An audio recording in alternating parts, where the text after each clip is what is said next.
কিছুদিন আগে আমরা সবাই হিরোতে আমরা দেখিয়েছিলাম মঞ্জুদির হিরোগিরি, মানুষের সেবায় নিয়োজিত প্রাণ এবং দৃঢ় সংকল্পবদ্ধ যে এভাবেই তিনি মানুষের সেবা করবেন। স্বপ্ন ও প্রতিজ্ঞা পূরণের প্রথম ধাপ নিয়ে মঞ্জুদি এগিয়ে গেলেন আরও এক ধাপ।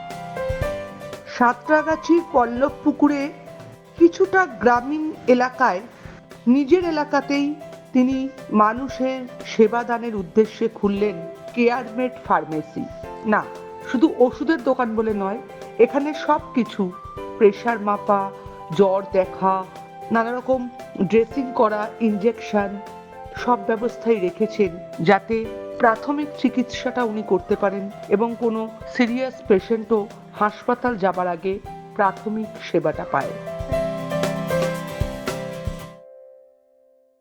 মঞ্জুদির কন্যা অভিনেত্রী আকাঙ্ক্ষা রায়ের জন্মদিনের দিনই অর্থাৎ 10ই নভেম্বর মেডকেয়ার ফার্মেসির শুরু হয়।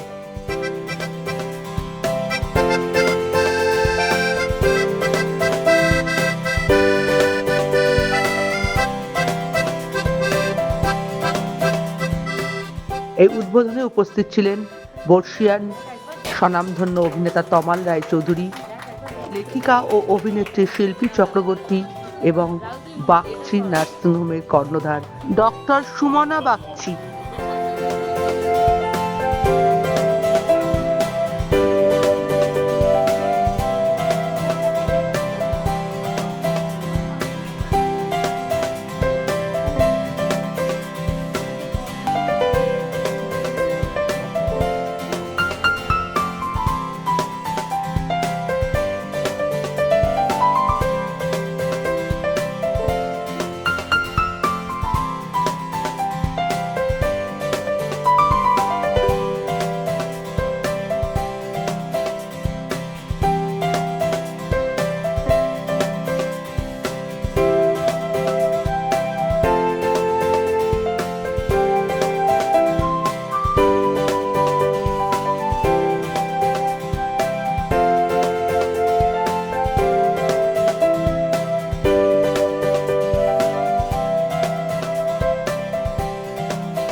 ওষুধের দোকান উদ্বোধনের প্রথম দিন থেকেই প্রচুর মানুষ ওষুধপত্র এবং তাদের প্রয়োজনীয় মেডিকেল সামগ্রী কিনতে ভিড় করেছিলেন কেয়ারমেড ফার্মেসিতে।